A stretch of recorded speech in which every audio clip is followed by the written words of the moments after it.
buenas noches amigos y bienvenidos a Panorama en esta edición del 3 de agosto. Esta noche tendremos un programa verdaderamente extraordinario para todos ustedes. De inmediato veamos los titulares, pero antes les contamos como si los peruanos no recordáramos la pasada herencia de corrupción y miseria moral que nos dejó Alberto Fujimori. Iniciado una campaña mediática que busca contrarrestar la llegada al Japón del expediente oficial que solicita su extradición a nuestro país. Pero su esperado regreso para enfrentarse a la justicia no sería nada fácil, tal como nos lo explica Carla Arzubiaga en el siguiente reportaje. Se encontraron las fosas en Huachipa, el lugar donde habían sido asesinados y enterrados en forma primaria nuestros familiares, y ahí empezamos a encontrar restos un poco más enteros, como la mitad del cuerpo de Dora Oyagui, un par de pies, y ahí encontré el cadáver de mi hermano, que fue el único cadáver entero que nos dejaron estos asesinos, pero que nos demostró la forma tan cruel y tan cobarde como estos sicarios de Fujimori les habían disparado por la espalda a nuestros familiares. ¡Martín Rivas! ¡Asesinos! ¿Por qué me dejaste sin padre? Fujimori, siempre me vas a tener presente, siempre voy a ser tu pesadilla, porque tú mataste a mi hijo, tú eres el asesino de mi hijo. Por narco, mafioso, corrupto y asesino, el pueblo exige juicio a Fujimori. ¡Japón! ¡Japón! ¡Devuelve a Ladrón! 11 años después que el Comando de Aniquilamiento Colina asesinara y descuartizara a 9 estudiantes y un profesor de la Universidad de La Cantuta, sus deudos creen ver una luz al final del túnel de la injusticia. Y es que la posible extradición del prófugo Alberto Fujimori significa para todos ellos el ocaso de una impunidad que por tantos años ha venido gozando el chino desde su cómoda estancia en Japón, amparándose en su doble nacionalidad.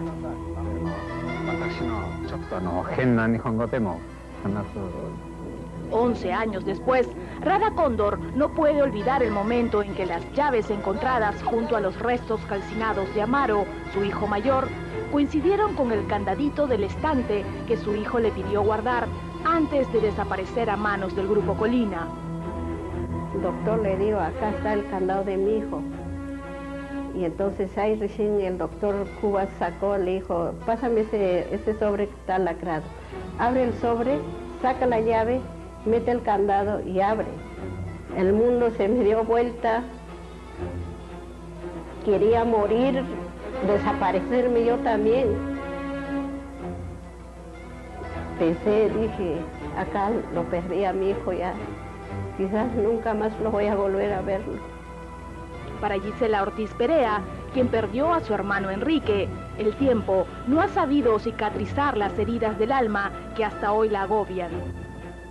El momento en que se nos entregaron los restos de nuestros familiares, nos hicieron en cajas de cartón, atropellando la memoria de ellos, atropellando nuestra dignidad como personas.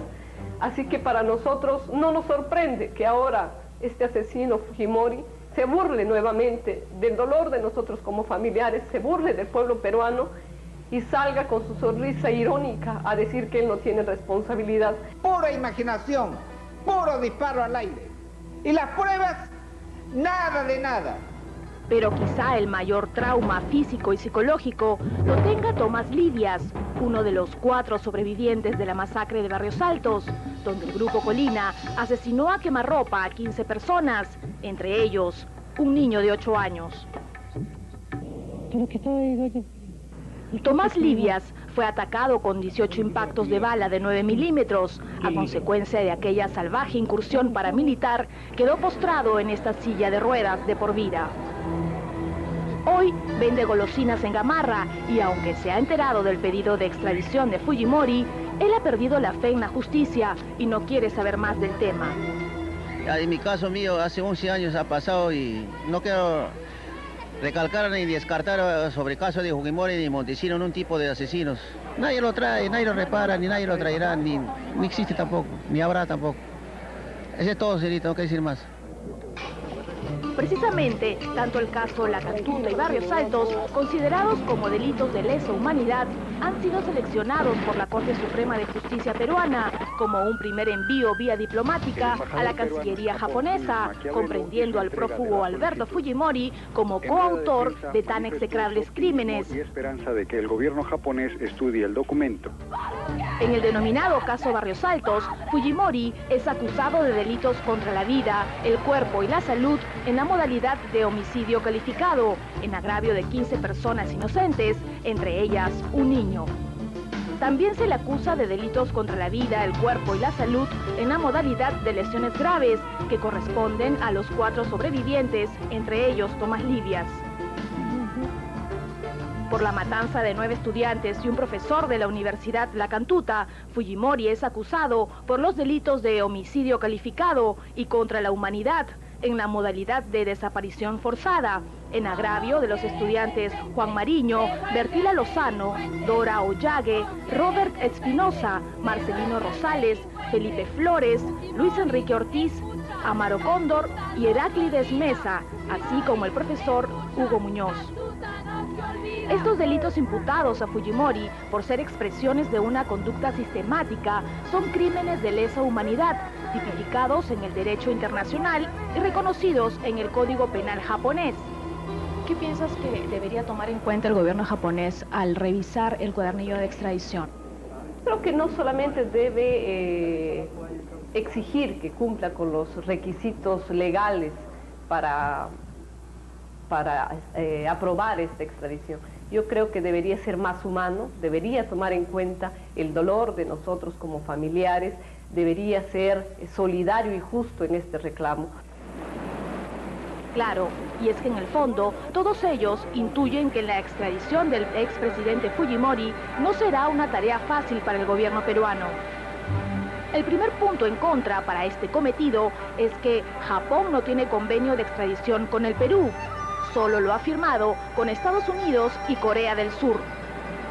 Precisamente, este punto es el caballito de batalla para los pocos defensores que aún le quedan a Fujimori, como Luz Salgado, quien no acepta que su líder político sea acusado por delitos de lesa humanidad, por los casos de La Cantuta y Barrios Altos. El delito de lesa humanidad no existe en nuestro Código Penal. Y el delito de lesa humanidad recién se admite como perseguible después del Tratado de Roma, que se ha firmado en el año 2001. Sin embargo, para el canciller Alan Wagner, no es necesario que exista un tratado de extradición entre Perú y Japón, pues las normas internacionales son claras en cuanto a la lucha contra la impunidad en los casos de violaciones a los derechos humanos. La obligación de la cooperación internacional existe desde la propia Carta de San Francisco que creó las Naciones Unidas, hace más de 50 años. Pero por otro lado está el Pacto Internacional de Derechos Civiles y Políticos de Naciones Unidas, del cual Perú y Japón somos signatarios, y la gran mayoría de países de la comunidad internacional, que establece esta no impunidad para los delitos de lesa humanidad y la obligación de los Estados de cooperar para que esto sea así. El Estatuto de Roma, que creó la Corte Penal Internacional, si bien entró en vigencia con posterioridad a los delitos que se le imputan al señor Fujimori, sin embargo también contiene normas generales de derecho positivo que establecen ese mismo compromiso de no impunidad a delitos de lesa humanidad. La solicitud de extradición es un medio para alcanzar ese fin, pero ese fin puede ser alcanzado también de otras maneras. Permítame contarles que uno de los mejores regalos que he recibido en mi vida es cumplir años el mismo día de la patria, el 28 de julio. Y es que soy bien peruano. Sin embargo, otra piedra en el camino será que el país del sol naciente no admite la extradición de ciudadanos japoneses.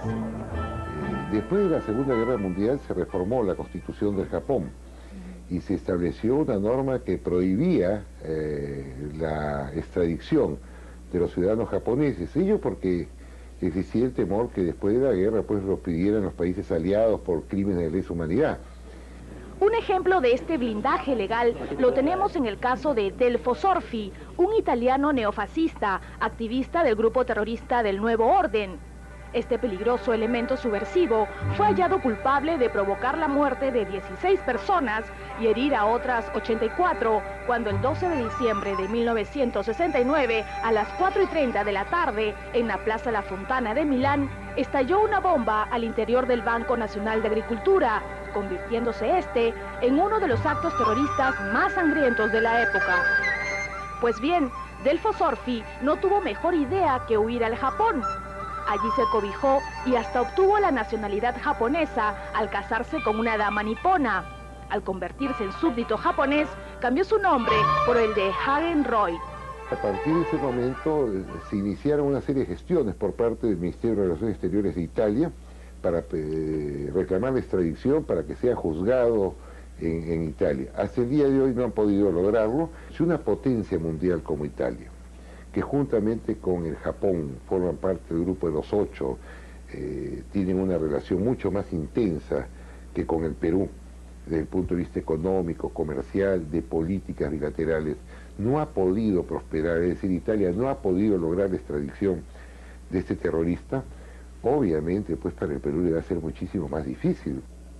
Pero Wagner insistirá ante las autoridades niponas sobre la nacionalidad efectiva del expresidente. Pero el señor Fujimori, en el peor o mejor de los casos, no lo sé, tendría 2 nacionalidades y nadie puede dudar de la nacionalidad peruana. Él fue elegido presidente del Perú con una constitución que establece que solamente se puede acceder a esa alta magistratura siendo peruano de nacimiento. Además fue recibido en 2 oportunidades por el emperador de Japón como jefe de Estado del Perú, de acuerdo con el protocolo establecido para jefes de Estado extranjeros y no para súbditos japoneses. Para el embajador Hugo de Sela, a pesar que el cuaderno de extradición está bien fundamentado con evidencias y testimonios que probarían la coautoría de Fujimori en los delitos de lesa humanidad que se le imputan, el proceso de extradición en Japón o el pronunciamiento de la Corte Internacional de La Haya demorará en el mejor de los casos entre 6 y 8 años. Veamos por qué.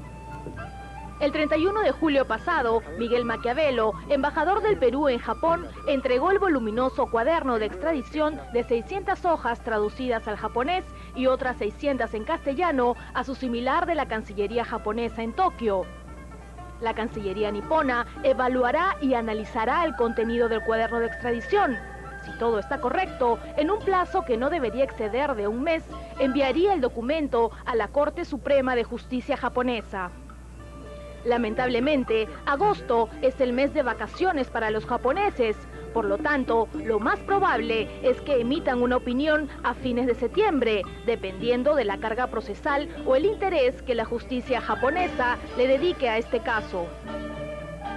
Luego, la Corte Suprema de Justicia japonesa tendrá que emitir un pronunciamiento declarando a Fujimori culpable o inocente. Este trámite duraría entre 4 a 5 meses. Alegada esa condición de japonés, entonces la Corte Suprema de Justicia va seguramente a tomar como base fundamental que es un súbdito japonés y sobre esa base tomar una decisión. En ningún caso creo que se pronunciaría por una extradición y va a tomar como argumento principal que no existe un tratado de esa naturaleza firmado entre el gobierno del Perú y el de Japón. En este caso, Fujimori sería juzgado por las autoridades japonesas en un proceso penal que puede demandar entre 3 y 4 años. Pero si deciden no juzgarlo y seguir protegiendo a Fujimori como súbdito japonés, la Cancillería peruana acudiría al Tribunal Internacional de La Haya. Actualmente, la Corte de La Haya tiene 26 procesos en curso, el nuestro sería el 27, pero para ser admitidos hay que esperar como mínimo 1 año. El Perú debería sentar como un pedido principal la predominancia de la nacionalidad. En este caso, obviamente, el Perú tiene que decir y pedir que la predominancia sea en la condición de peruano. Fue presidente del Perú, fue recibido por el gobierno japonés en su condición de peruano y por tanto debe predominar la nacionalidad peruana. En ese caso la Corte, de considerar esta argumentación del Perú, tendría que emitir un fallo que podría ser o el de el juzgamiento ante los tribunales de justicia del propio Japón o lo que determine la Corte Internacional de La Haya. Pero sigamos, una vez admitida la demanda, es decir, en el 2005, la Corte demoraría entre 3 y 4 años más para emitir una resolución. Esto quiere decir que tal vez recién en el 2009 podríamos exigir al gobierno de Japón que Fujimori sea extraditado, sin mencionar que Alberto Kenya podría apelar esta sentencia. De ser aceptada por la Corte Internacional de La Haya la predominancia peruana, nosotros tendríamos un mayor argumento para pedir a Japón que extradite, aún sin tratado firmado, que lo ponga a disposición de los tribunales de justicia del Perú.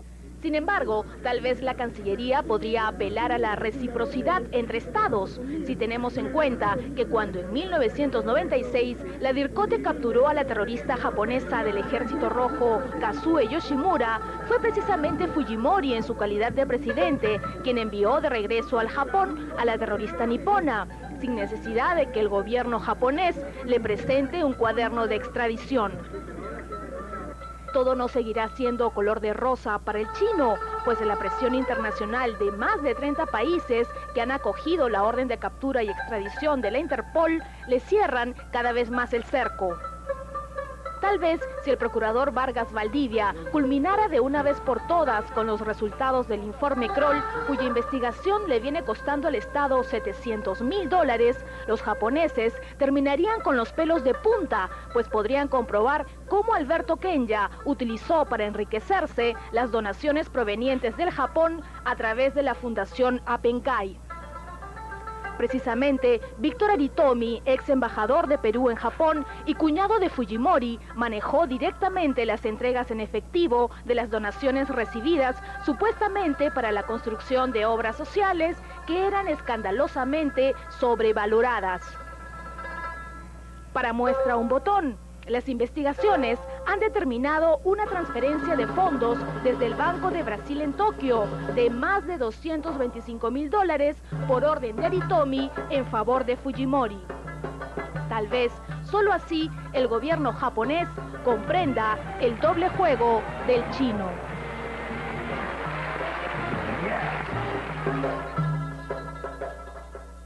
Bien, mayores comentarios sobre este reportaje hecho por Carla Arzubiaga no se necesitan. Creo que todos los peruanos estamos esperando que Alberto Fujimori esté en el país y que responda a la justicia peruana por todos los cargos que tiene pesando sobre él.